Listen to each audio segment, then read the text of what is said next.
future, talk radio will actually educate, inspire, and make you think. The future is now. Topics and music that affect your life from Universal Broadcasting Network. Tune in at ubnradio.com. She's passionate about telling stories of amazing women who are rocking the world and empowering women to live, love, and thrive. Here's your host, Katherine Gray. Hi, welcome to Live, Love, Thrive Women's Empowerment Hour, brought to you by 360karma.com. Well, today we have on the show straight from Washington State, Eileen Durfee. She is the founder of Go Healthy Next. And then later in the show, we're going to be talking with Harvard graduate and the founder of EndTestPro, Mandy Stern. First up, please welcome Eileen Durfee. Thanks for having me. Hi, Eileen. How are you? I'm doing good. Good. Loving the sunshine. I bet. But I'm not too shabby, Washington State. That's pretty beautiful there, right? It is. I live in the desert where it's usually warmer, but we had a lot of snow, a lot of rain. Yeah. So sunshine is awesome. Nice. Well, we ordered it up just for you. Yeah. So anyway, you grew up in Washington State, right? Yes. Yeah. That's where I think from. I've been there once. It really is beautiful. Was it a cool place to grow up? It was. Yeah. Yeah. Well, I know one of the things that you know got you in the work that you're doing now is you were explaining to me. First of all, you grew up in a beautiful place, but not too far from there was a city that was very toxic. Yes.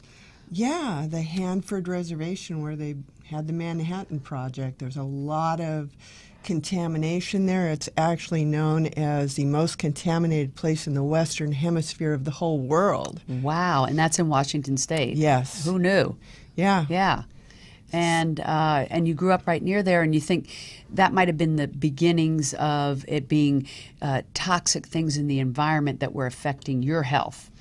Well, I think more for my mother and then the children that were born. I mean, they released radiation and killed everybody's thyroid. There's people with more thyroid issues in that area than almost anywhere else. Yeah. It's hard to believe, as smart as we are, that in our country, our progressive, as we think of it, our progressive country, that things like this could happen. But, you know, it's just like the water in Michigan or Flint, Michigan and things like that. It's hard to believe that we can't, you know, foresee problems like that would affect people's health so immensely. But I know your whole life now is geared toward helping people realize how toxicities in our environment are affecting our health and how we deal with that. And I want to talk about your entire journey to where you are today with that. So let's start with your dad owned a motorcycle shop. Right. And so you got kind of interested in that and hands-on. So, you know, not many women would be into, you know, fixing motorcycles, riding motorcycles and that type of thing. But you learned and got that from your dad, right? Yeah. Yeah. I bet that was fun. It was. You know, that's what we had. We didn't have trendy clothes. We always had a new motorcycle, you know. And, and I didn't have any brothers, and my dad's really mechanical. He's a machinist. You were the son and daughter. Yeah. Hey, that can be fun. And so with that knowledge and having learned that this type of thing from him, you then took that to, you were instrumental in helping build out a nuclear power plant, right? And, which is very unusual for a woman. Yeah, I was in quality assurance, quality control engineering, everything from auditing to statistical analysis. And so, you know, I see blueprints in my mind and, you know, very detail oriented. And so while they were building all these nuclear power plants, you know, in the 80s, I was job shopping around from nuclear power plant to nuclear power plant. And detail oriented, does that mean you're a Virgo? You a Virgo? Taurus. Taurus, okay. But I was sick, you know. I developed multiple allergies. I mean, I had to rotate the foods that I ate. So that was back then when you were working in that arena. And then I know after working on the nuclear power plant, you also went into another male-dominated field, which fields aren't male-dominated, but really male-dominated was real estate, because you were building homes and and yeah, land development, subdividing land, building homes. I got into actually self-taught AutoCAD, you know, so I'd pick out all the materials. And I at one time was a licensed realtor and work with, you know, clients to customize their homes. Right. And also, too, along those lines, working in those industries, you were telling me it was tough as a woman.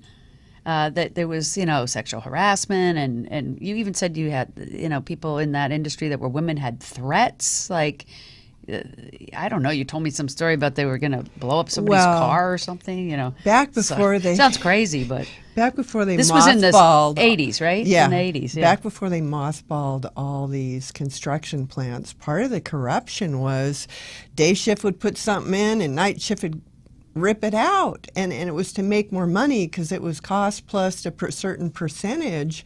And if you were an inspector and there was something wrong and they wanted to push it through or whatever, you know, there were literally people that their cars were blown up. They were threatened not to, you know, fail something, and there was mainly just men, super sexual harassment where they're slapping you and, you know, all this kind of stuff, you know, and you're trying, and, you know, and the supervisors didn't do anything about it. But that was back then. That was then. I mean, laws have been passed now. I mean, back then, I don't even think you could sue for sexual harassment. You know, it was just, you just had to be tough, and you had to stand your ground and, you know, survive. Yeah, you had to have been a tough cookie to be in those industries, for sure. But the bottom line is after working in those industries, you moved into this invention industry to create products that help people determine how to get toxicities out of their environment that they're breathing or drinking or whatever, right? Right. But the first thing you did was you thought it was like food allergies, right?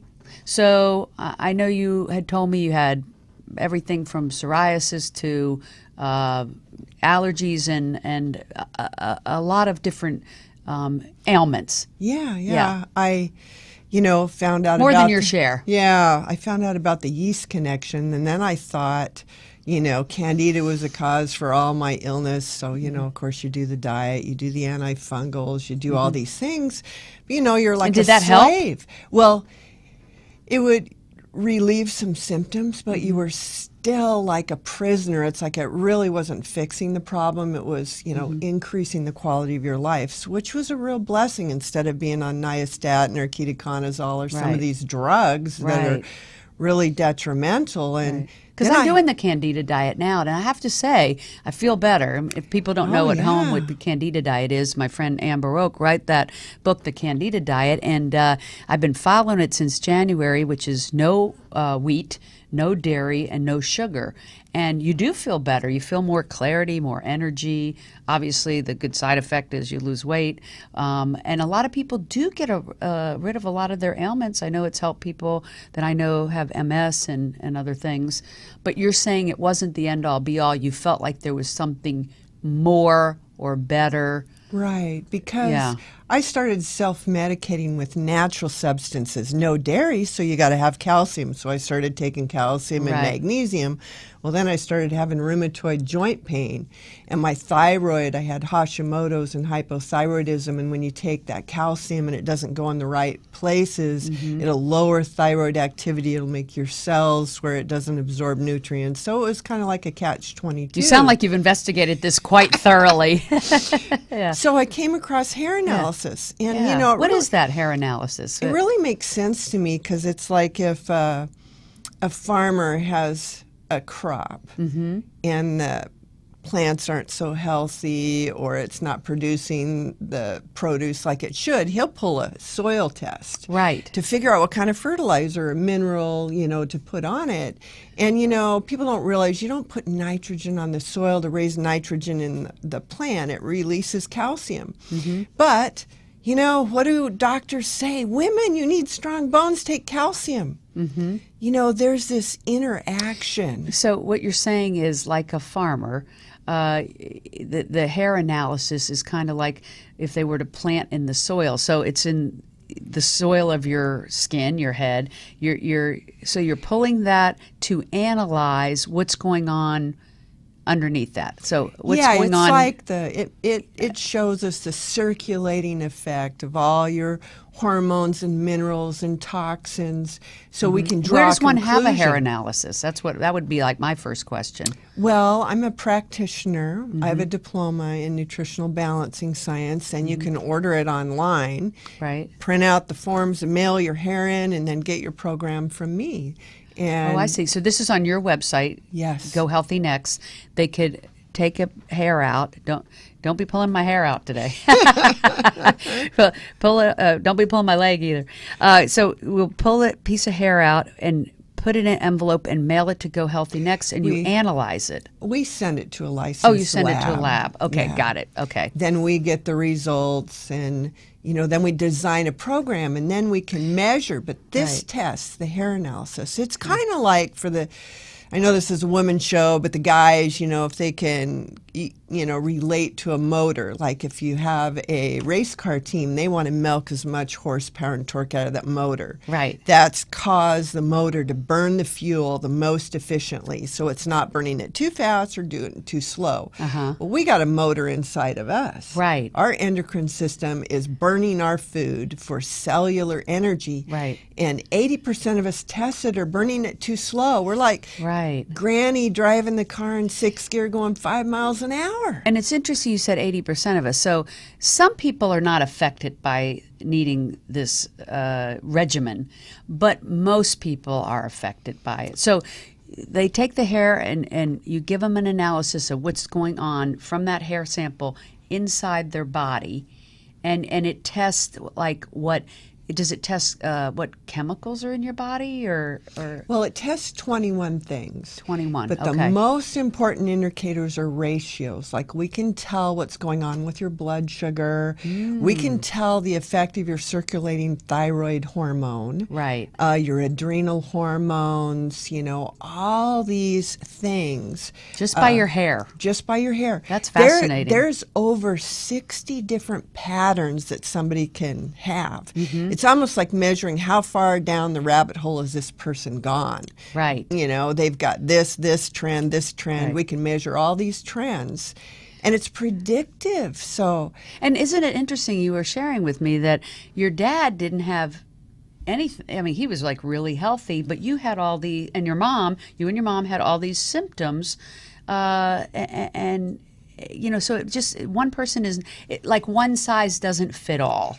oh, we Yeah. are so unique. Yeah. So unique. Yeah. And we change. Because, like, if you go through a lot of stress, Yes. and I mean, it's the 21st century, and so we Oh, can. stress! There's no stress. So it'll cause your body to dump certain minerals. You'll have needs that are different to be supported, just based on what's going on in, your life. I mean, life Right. keeps lifing. Right. And the awesome thing about the hair analysis is because I've been on detoxification protocols before, and people don't realize, why do you accumulate all this junk? It's like your body has lost the ability because of stress and lack of nutrients and a variety of factors. It can't put the preferred minerals where they need to go. I call them like new car parts. So your body, out of survival mechanism, will grab like a magnet heavy metals and toxins out of the environment, because like lead is really close to calcium. So when we can't put calcium where it needs to go, our body will grab lead. Well, does that cell that has the lead, does that work very well? Right. Heck no. So let me ask you this: you get the hair analysis. It tells you if your thyroid's working right, if your metabolism's right, all these various things. And then what do you do with that information? Is that what Go Healthy Next does? Like Yes. you've created some products Right. that help clear or clean our environment, our air and our water. Is that right? Because our first Yeah. line of defense is, okay, let's start eliminating our exposure. That's Right. smart. Yeah. And, I built homes. Look at the chemicals in the building materials. Right. Or Well, in- I know here in Los Angeles, I lived in a building for 10 years, and it had a big sign up that said, the materials in this building could cause cancer. And I'm like, really? oh my gosh, they know it. They even put up a sign about it. Like, why would we use those materials? I don't even understand that. And there's nothing you can do because it's on almost every building that's in the area. So, well, yeah. California is a lot more progressive. You know, even the brass plumbing fittings now can't have lead, and there's just all these things that they've, you know, implemented to help protect. Right. But there's things you can do. I mean, EPA says that indoor air is 3 to 5 times more toxic than outdoors. And where do we live? 80 to 90% of our days indoors, right? Right, right. So So did you find that all these things that you had, these allergies, the psoriasis, the various things you had, these different diseases, that they were not so much food related as the chemicals in the air, and that's why you invented these various products to get those chemicals out of the air, these toxins, I guess I should call them, out of your air, out of your water. Was that the point? We clean the air, we clean the water. It's like taking the straw off the camel's back that's collapsed because inside my body I was very toxic. Right. Things weren't working, so we have to remove the stressors. So that's why it's like a synergistic approach. So let's start breathing pure air because that's our number one risk of exposure. We breathe every second. Right. So you created a purifier. Yes. And as an inventor, and because you're an engineer, I take it was not a far stretch for you then to move into being an inventor. But and you were telling me you used to just like dream about these. What's the word? You know, images. The image of what it is you saw that needed to be invented, which I find very fascinating. So you saw this purifier and you knew you had to create it. I know we have a picture of it. And you just like keep it on your desk. And what does that purifier do that other purifiers don't? Like what is it?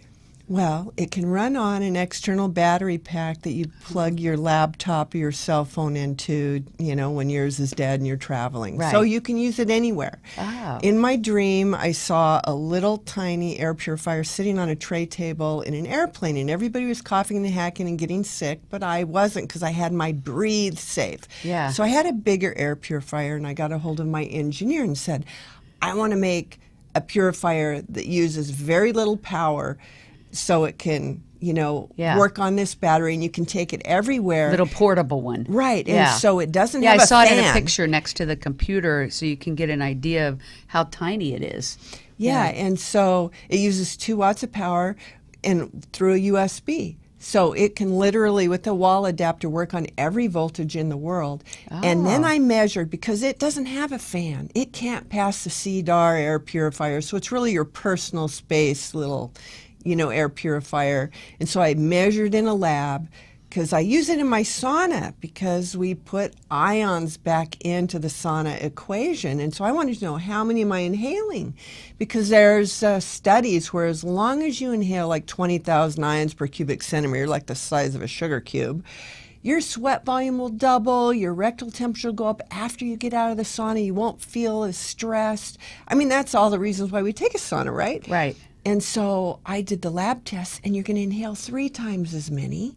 And then we started doing testing, and it gets rid of the volatile organic compounds that are emitting out of our carpets and our paints and, you know, coming through our ventilation systems. So you should probably sleep with this thing next to you. I do! Yeah, I bet. I bet. And then, because of some of the product reviews that I can't mention because I can't make any medical claims, I sent the device off to get tested again to measure how much oxygen levels were raised. Yeah, oxygen level, I understand, is like, you know, getting more clean oxygen is like, I've heard people, it's like makes you high. I mean, it gives you such, it invigorates you, gives you energy. It's better than any drug. It's wonderful. Yeah, but we don't get enough oxygen. So in 5 minutes, this little device boosts oxygen 17%. Wow. So then that I knew that that's why it's helping so much. So, you know, you just lay it on its side. I leave it about a foot from my head while I'm sleeping. I have people that literally carry that with them everywhere they go because it helps them breathe. Wow, I can see you're on your first date. Well, what is that? So it's just Oh, never mind. It's just my oxygen. Anyway, so other than the oxygen purifier, you also have a sauna that you've created? yes. It looks like a portable sauna that you get inside or something. Yeah, I it's know I have a like- picture of it. When- Explain that to me. When you do hair analysis, your body naturally detoxifies. And, you know, people go through detox reactions. Well, I can feel like Superwoman. Well, I'm detoxing in my near infrared sauna, and that is huge. There's 3 types of saunas. And when I was being trained for using hair analysis, I was told that near infrared was best. And so I did all the studies. There's like 13 technical reasons why. It's like phototherapy. And light travels at the speed of light. So I created an enclosure that those healing rays just rebombard your body. So you're sweating faster. The ambient air temperature isn't as hot. It's all portable because I was building saunas for people that I knew that had cancer and all this kind of stuff. And I just said, man, we got to take this good idea and make it better, more usable. So I created this sauna fix because you got to get your daily sauna fix. And it's a light fixture that's lightweight. It's only 12 pounds that hangs in this tent that you can assemble without tools in 10 minutes. And you can use your little breeze safe to double your sweat volume, and you can, you know. Now, tell me all the different ailments that you had that these practices got rid of. I was what you call a universal reactor in that I became allergic to everything, and that's all kinds of cleaning chemicals and, you know, Pets? Pets, too? you know, strangely enough, I was never allergic to pets or pollens, but it was all any chemicals. And foods. And oh my foods. gosh, I had to do the pulse test to figure out what I was allergic to and then not eat the foods within 72 And hours. now you can pretty much eat whatever you want. Yes. Just because you're doing these practices of the oxygen, the purifier, the sauna, and then one other thing you told me about, the third one is drinking ozonated water. Ozonated water. You know, people think ozone is bad, you know, it's, you know, pollution. But it's really 3 singlets of oxygen, and if you make it and take it out of a gas state and convert it to liquid in water and drink it, it's like that O1 breaks off and purifies the water. We're 70% water, right? And then O2. It boosts our oxygen levels so we can... Again, boosting oxygen. Yeah, so we can function. It takes a molecule of oxygen to detoxify. So all these people on these detox diets, they don't remove the reason why their body had to use that junkyard part to survive, and then they don't have enough oxygen. Right. And so it's like a You must have a lot of holistic- energy now. All this oxygen. Yeah, just don't drink ozonated water before going to bed. Yeah. And you have a little something that they purchase that they can oxygenate their water? Yes, Or it's an ozone generator that Ozone has generator. a tube that diffuses the gas into the water, and I have several more inventions On the way? on the way. Molds Yeah. being made. So stay tuned, huh? Yeah. So Go Healthy Next is behind all of these products that you invent, and people that are feeling, have everything from allergies to, like we said, skin things like psoriasis or Hashimoto's, hypothyroidism. all of these You things. know, there's that this may be an answer to that. And isn't that a wonderful thing? That's why I like to put out, not only is it a woman-venter, which I'm all about, but that, you know, people are looking for ways to make themselves feel healthier and feel better. I mean, the only way to accomplish our dreams is to feel like we are 100% feeling energetic Vitality. and That's have right. clarity. And so if we're not eating the right things or having the right environment around us, and I understand that some people are more sensitive to their environment than others, and you happen to be one of those people. So these could be the answer to helping some people live a healthier, happier, better, more energetic life. And isn't that a wonderful thing? and this is what I'm about. Yeah. Creating things that are easy to use, that you can take with you, because, you know, we're not always in one place. We can't live in a bubble. Right. And that reduces our exposure, because that's going to take the straws off the camel's back. And then no matter whether we're eating organic food or being the most careful that we can, we are living in a toxic world, and we need to detoxify continually. Right. So I have these awesome products that actually make you feel good while you're doing it, to detoxify, and then we got to have the right minerals, because minerals are like the spark plugs of life. Right. So when we can have those in our I love your analogies. then, we can feel like a superwoman. I'm 54. I feel better. I've been sick my whole life. I feel better than I did when I was in my 20s. That's awesome. And that's just... I hope we help a lot of people by telling them about your journey and your products, and just making them, educating them about that there are things out there that might be able to help them live a healthier, better life. So thank you for all you're doing. I think it's awesome that you're helping empower women and all people that are wanting to feel better. So thank you so much. You're an amazing woman. Well, thank you for doing your show, because thanks. This is just what you're meant to do. That I love. All right, we will be right back with Mandy Stern. Stay tuned. The Live, Love, Thrive radio show is produced by 360karma.com. Are you a 360 Karma woman? If so, spread the word. Be sure to follow us on social media at 360 Karma Women on Facebook, Twitter, and Instagram. Please like us and share us with family and friends. This is the year of the woman, and we are stronger together. The Live, Love, Thrive program is brought to you in part by Honda of downtown Los Angeles, supporting the equality and empowerment of women. And we are back with Mandy Stern. Hello, Mandy. How are you? Good, thank you. How are you? Good. I think that what you're doing is really incredible, because I know you're helping a lot of kids. Yes. And we all love children. And it must be really rewarding to be working in this niche where you are doing something that makes such a difference to especially underprivileged kids, right? Absolutely. So we're going to talk about that, but first we're going to talk about your journey to where we are today with working on helping kids. So I know your background was you started on, your family grew up on the East Coast, but shortly thereafter, you told me your parents were hippies of the 60s, and ended up, they moved the family out to New Mexico, right? Right, exactly. Yeah. So their whole family and everyone before them was from New York and Boston. And So big city people. Big city slickers, Yeah. absolutely. And then when the 60s hit, they were in their 20s and 30s, and they decided, well, why don't we, branch out from what we've done, and let's go explore. So they went to New Mexico, and for the first time, they saw large expanses of land, big blue skies. No one's living in a building. There's lots of land and trees. And my father decided, well, why don't we stay here? Yeah.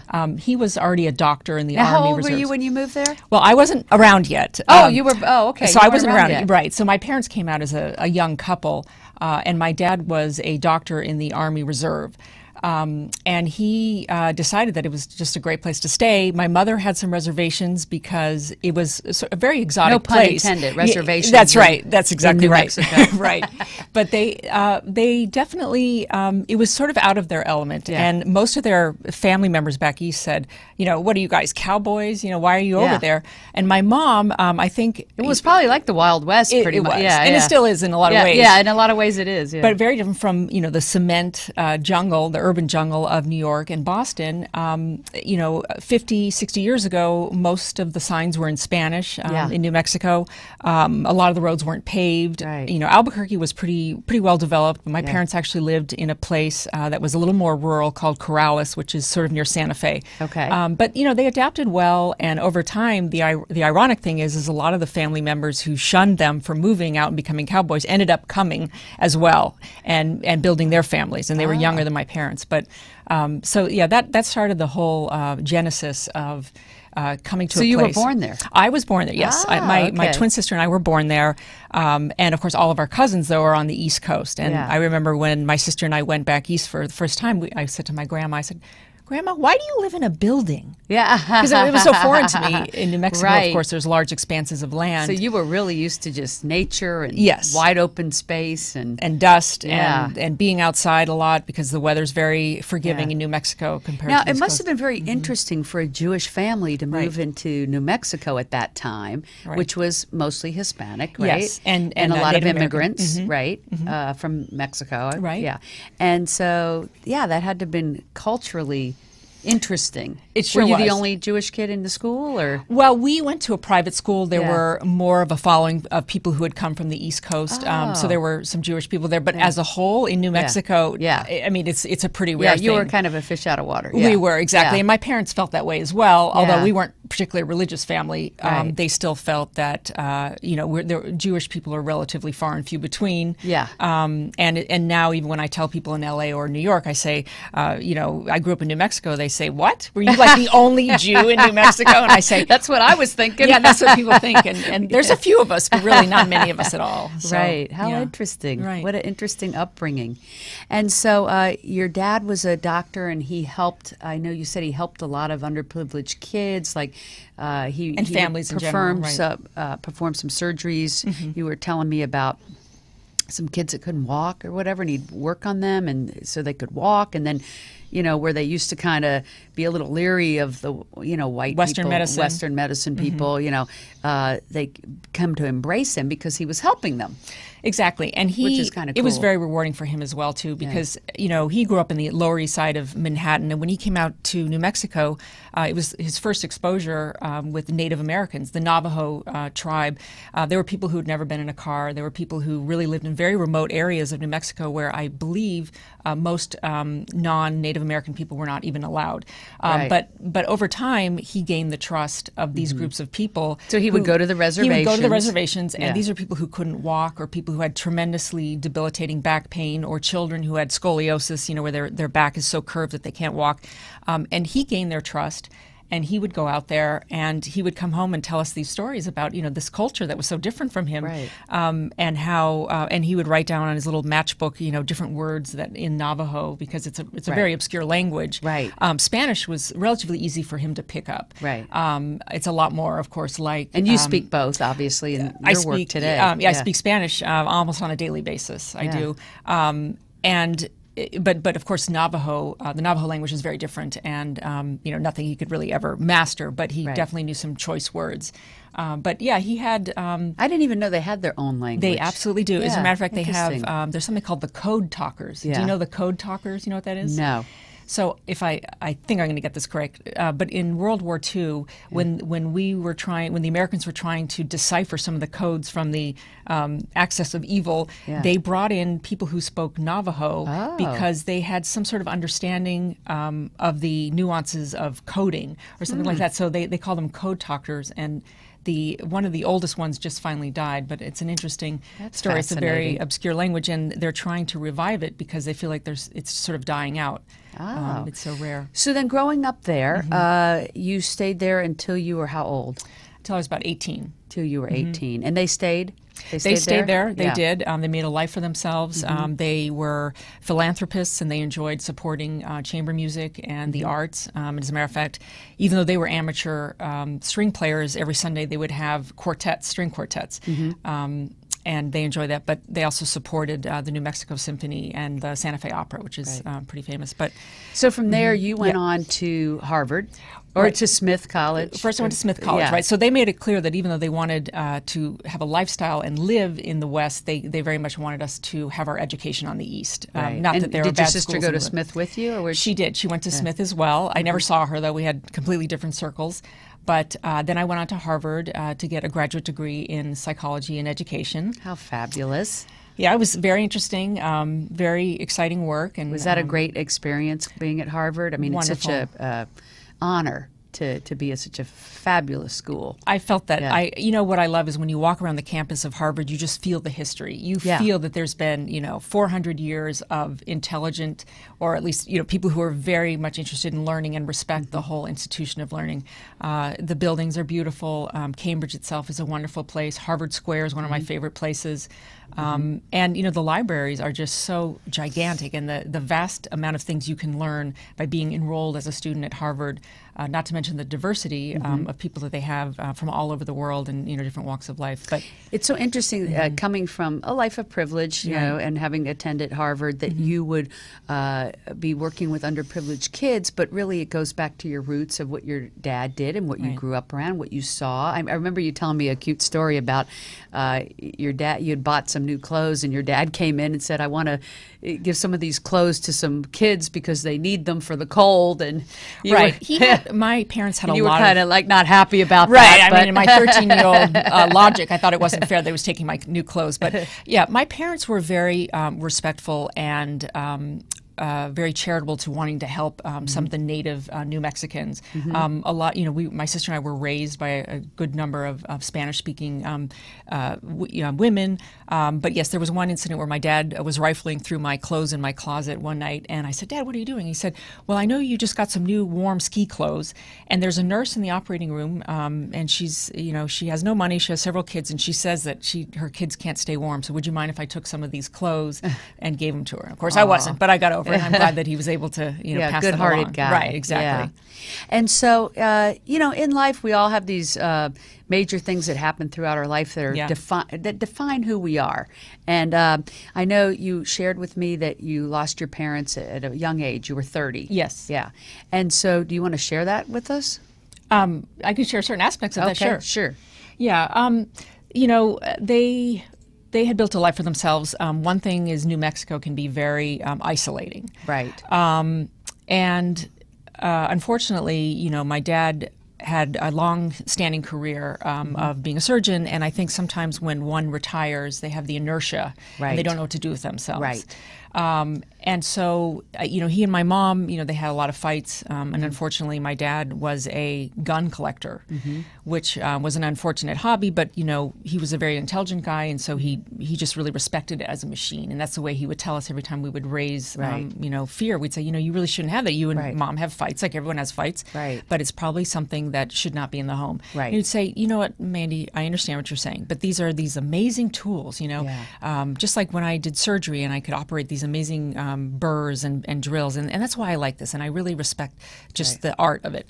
But unfortunately, they had a very bad fight, and there was a gun, on the ready, and unfortunately, he shot my mom, killed her, and then killed himself. Oh my goodness! So, I mean, and you were 30. I was at the 30, time. right? I can't imagine getting that call. I mean, right. It was difficult. Before I became a child psychologist, I was a sixth grade teacher in Pacific Palisades here, and a sheriff showed up in my classroom. Oh my gosh! And I thought, did I do something? Was it a speeding ticket? Did I, run off with something by accident from a store? And they took me to the principal's home out of respect to tell me about what had happened. And they said, we got a call from New Mexico, and apparently, your dad. It looks like your dad may have shot your mom and then killed himself. And of course, you hear something like that, and you're just. You keep asking, really? Are you sure? And I kept saying their names. Like, is this really? Yeah. I could imagine it was just surreal. Yeah. It was surreal. It really was. It still is. I mean, I still can't. It's sure. Yeah. I still cannot believe it. And sometimes I say to my sister who's on the East Coast, I say, can you really believe that happened? I mean, isn't that just? Yeah. I mean, and that was 14 years ago. Do you think it's all your work in psychology that's helped you to deal with that? It has, definitely, because I am a very understanding person. At first, I had a tremendous amount of anger towards my father for doing this. Right. But you sound like you were very close. We were very close, indeed. Yeah. I definitely, both my sister and I identified with my father, his work ethic, wanting to help people, wanting to help underprivileged people, learning Spanish. He loved the language. I loved the language. We used to speak Spanish together. Yeah, you're definitely carrying on his legacy. Right, for sure. And so it was very hard for me to separate that unfortunate, horrible incident, of course, in 2002 with the man that I knew him to be. Yes. And of course, so the anger was tremendous for that having happened, and then of course having to explain to a huge mass of people in New Mexico. He was a well-renowned surgeon. Right. He was one of the few people who did this specific operation where you synthesize two vertebrae, so he was known for that. It was a very difficult technical surgery, but so over the years they had been there for about 35 years. They had a number of people and friends. Right. So having to explain to all those people what exactly happened and to, at the same time, not villainize my father, Right. because I understood. I mean, apart from the anger and the hurt of my mom being, murdered, there's a part of me that understands that, there's a number of factors, and there was a recipe for disaster. Right, right. That he was increasingly mentally ill. I think from no longer having his calling. So being now, would you be retired. one of those advocates that would say we shouldn't have guns? I think that mental illness is a huge part. I do think that in general, and I do believe this statistic is true, that when you have a gun or a firearm in your house, you're far more likely to die. Yes. And I think that that's true. However, I think that the biggest thing Because we do have more murders in this country than anywhere else. Right. And we have more guns than anywhere else. It's kind of... Right. Seems like they're At related. least when I've seen Michael Moore's Bowling for... Columbine? Uh-huh. Yeah, Bowling for Columbine. That statistic is true, exactly what you just said. Right, yeah, if you're it's just in the far more house, likely to you're die. more likely to die Right. from that. And yeah, Right. okay. Exactly. So that in and of itself is a scary statistic. But the big thing is that mental illness and Yes, and plays a a big loss part. of a compass, a moral So you compass. think a person that is mentally ill should not have access to guns, which is something that was just passed, I know. I mean, I do that they think that. can. I do Yeah. think that, but that's not going to control the problem, because there's people who are maybe not clinically mentally ill, but they have Gotcha. a moment of rage. Gotcha. There's Yes, plenty of people out there. absolutely. We've all done things when we're mad. That's We just kick about the everybody. door. Right, exactly. Yeah. So it shouldn't be handy. No, Yeah. it shouldn't be handy. And so Yeah. it's unfortunate that had to be so accessible. What did you do with your grief of all that? Do you feel like you take that into your work to help people? Like, because everything you do right now, the EndTestPro that you've created is about helping people. Is that your healing? My sister and I think, definitely feel alone on the family front. We're still young enough where most people have their parents. Yes. We miss them terribly, and I think that for both of us, one way we have sort of persevered through this is to immerse ourselves in our work. And your sister is equally She's pretty amazing. successful yes, as she you is, are. One of the publishers of Random House, actually, Right. for Oh my Crown. gosh. And so she just, as a matter of fact, just the other day obtained the Obama book, and she herself is going to do the writing and editing with Michelle Obama. Oh my So- gosh, that is amazing. So I was very impressed. You, So- you are both incredible. Yeah, and I just only wish that my parents were around to see this. Yes. But And yet we know where they are. I don't have my parents either, and yet we do know they're here. right. Would you agree? Sometimes I I, feel think that way. Sometimes I feel Yeah. that, especially when it first happened. I Yeah, felt feel like their they must be presence. around, and I Sure. felt that my dad was sort of silently apologizing for what happened and wanting to say, it was a terrible mistake, and I'm not a mistake, but I was enraged, and I really regret that, and sort of I've accepted that he said that to me, even though of course he didn't really say that to me. Right, but you feel that he did. I do. I do believe their spirits Yeah. visit, and that is one thing to comfort us. But I do understand what you mean about not, as human beings, we do like to have them physically here. Yes. But there is some comfort in knowing their spirits are here. I mean, we Right. all just are spirits in a human body. So. Exactly. So I love to think that, my parents would be incredibly proud of both of us. My sister with, her highfalutin job back east, of course. She did not want to continue living in New Mexico. I miss New Mexico, but I wanted to move to someplace that I felt was a little more developed, for lack of a better word. But, LA is a lot more metropolitan than anything in New Mexico, but New Mexico is absolutely pristine and beautiful. But to answer the question, I think that, immersing myself in, learning about assessment, and there's a lot of things that I do with children. What my job is really to be sort of like a forensic scientist in a way, and to a problem is brought forth to me about a particular child. Let's say the child is incredibly And this is what hyperactive. EndTestPro is all about. Is about you go in and help kids in the schools be assessed, Right. to see if they are viable to be able to have certain Services. special services. That's right. And you assess that, whether it be IQ or some physical disability that otherwise might not be detected. Exactly. So a lot of people, when you hear special ed, they immediately think of the most visually apparent special needs, which is people in a wheelchair, or they Right. think about people who are, who can't talk. But learning disabilities are actually very subtle, and there's a Right. lot of people that friends we have who probably have learning disabilities, Right. and Could in be school could have been- dyslexia or absolutely. something like so that, it's not yeah. necessarily so visually apparent. So there's a number of children, especially children from Spanish-only speaking families, who are denied services or denied the right to have an evaluation because it's felt that, well, maybe it's just because they don't speak English well. So what happens is the school districts will sometimes bring me in, which is a good thing that they do, to try to assess some of these children that might otherwise be overlooked. So for example, I get a child who at home only speaks Spanish, but at school speaks a lot of English, which is usually the case. And then I can test them for their general overall intelligence. I can test whether they're better at English versus Spanish, or if they're equally bad in both of those domains, which might suggest a language disorder. I can see if they might have social, emotional problems, whether it's depression or anxiety. I can see if they have autism, if there's a suggestion that maybe they are detached a little bit from their environment. They might be on the autism spectrum. Right. So a lot of people don't know right. they even have an autistic child until you've diagnosed it. Right. Yeah. And then one thing you were telling me that I found fascinating was that you were saying that people are given an IQ test, and that it tends to be geared toward the white culture. And so an African American child or a Hispanic child may not do as well on the IQ test simply because the word might be being used different in one culture than in another. And yet that kid might be smart, but it might be showing that the IQ wasn't, and that you step in and are able to test the IQ in other various ways to really determine the accuracy. Exactly. So with accuracy. Right. So there's a lot of tests out there. The more traditional ones, the more traditional IQ tests were originally based upon the data they gathered for white middle-class kids. So when you take that test and you apply it to non-middle-class white kids, so Hispanic kids who might come from a more impoverished Like you told me background. one example was like a word. Like, right, and I forget what the word right, is. exactly. Yeah. So there's a bias there. So then if you come across the vocabulary section, which most traditional IQ tests have, and I say, well, what does the word saucer mean? Well, so a white middle-class kid might say, oh, that's the plate that's under a little mug.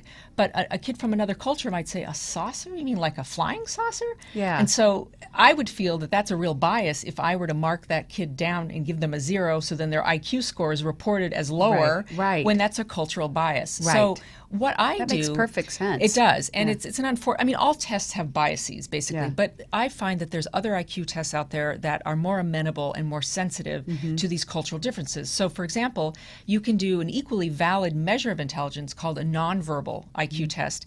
And all that means is I'm not going to be asking them vocabulary. I'm not going to be asking them to use their verbal intelligence. For example, tell me, how is an insect or how is a bee and a bird alike? So that would be a measure of verbal intelligence. Instead, for nonverbal, I might show patterns and shapes, and I'll say, okay, so how is this one similar to this one? Right. And then find this one, and how would it go with one of these? And so they're using a different type of intelligence, but it is still problem solving. Right. And so I am much more comfortable reporting an intelligent quotient from, say, a nonverbal measure with a child who comes from a culturally diverse background. And the families and the parents are immensely grateful because they feel like I'm getting a measure that is more accurate and more fair, and it doesn't pigeonhole them because they didn't know what saucer meant. So sometimes you're telling the family, oh, your child has a higher IQ than was originally diagnosed, or you're saying, oh, we've come to find out your child is dyslexic and needs to get this special service. So you're helping them get the services that they need for their disability. Right. That's a beautiful thing. You definitely are carrying on the legacy. Yes, I am. Yeah. So your dad was helping the underprivileged. You continue to do that. I think that's a beautiful thing. Well, thank you. And, it's always good when people can take their challenges and put them into something positive. Yes. And that's exactly what you're doing. And I think that's awesome. Well, thank you. Another amazing woman doing another amazing thing to make the world a better place. I try. Thank you. Yeah. Thanks for being on the show. My pleasure. And we will, if you want to know about Mandy's program, it is called EndTestPro.com. You can visit that. And we will be back here on UBN next week, same time, same place, Wednesdays at noon. You can also catch us, of course, on YouTube, iHeartRadio, iTunes. And please visit us at 360 Karma Women on Facebook. Make it a great day. Hugs and happiness.